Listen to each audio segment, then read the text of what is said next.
You're watching From the Heart with John Willard.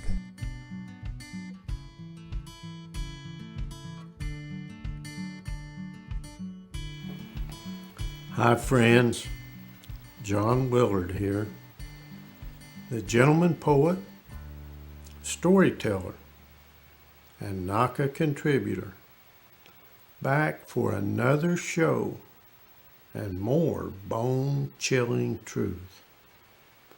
If you can't load up and come to the Ozarks, then come. Take the journey with me. Blooms are all aglow, soft drafts of perfumed light, blue sky, white sun, and rolling green hills. The wind blowing makes the treetops talk.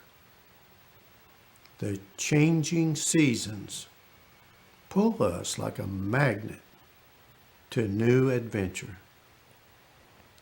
Friends, I heard a rumor that the CNA Fest that we just had in August, with the beautiful lakes, mountains, auditorium with theater seats, the nice stage and the speeches that we're giving from that stage, may be the same place for next year's CNA Fest.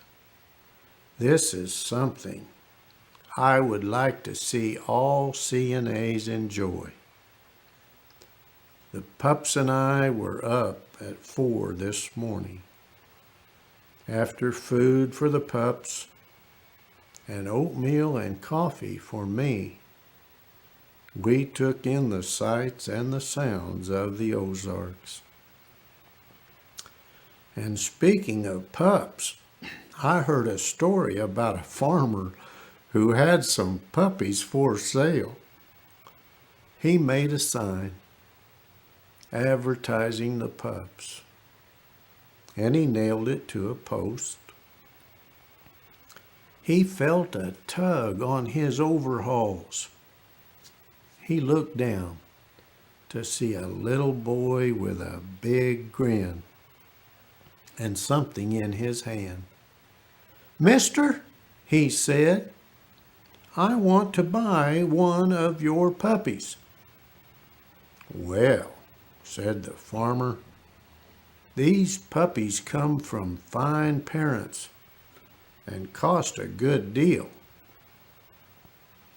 The boy dropped his head for a moment. Then he looked back at the farmer and said, "I've got 39 cents. Is that enough to take a look?" "Sure," said the farmer. And with that, he whistled and called out, "Dolly! Here, Dolly!" Out from the doghouse and down the ramp came Dolly, followed by 4 little balls of fur. The little boy's eyes danced with delight. Then out from the doghouse peeked another little ball, this one noticeably smaller. Down the ramp it slid and began hobbling in an unrewarded attempt to catch up with the others. The pup was clearly the runt of the litter.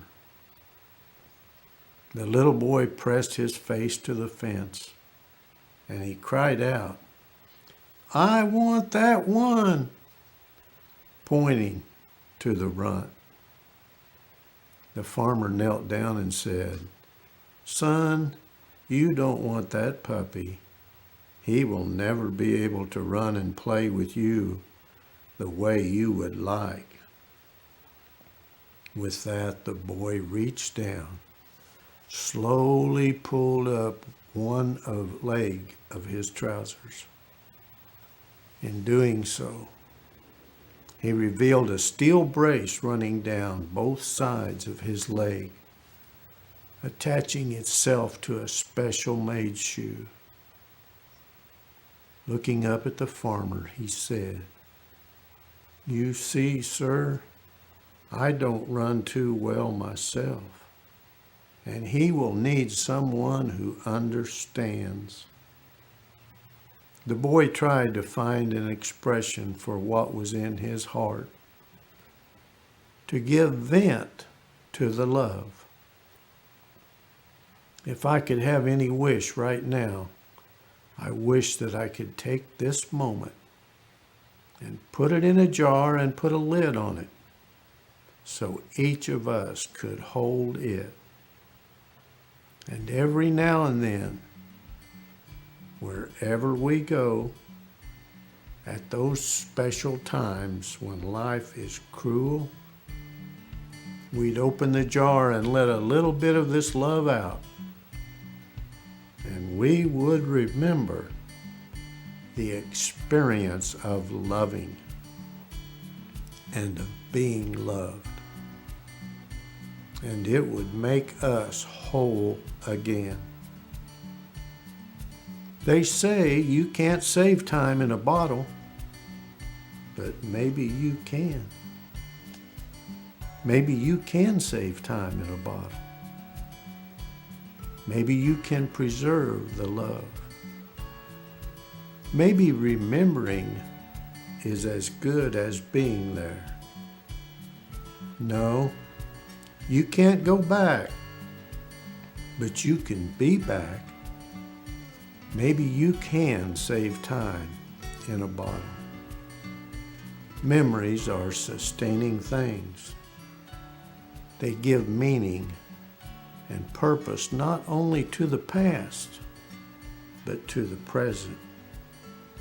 And they bring hope for the future.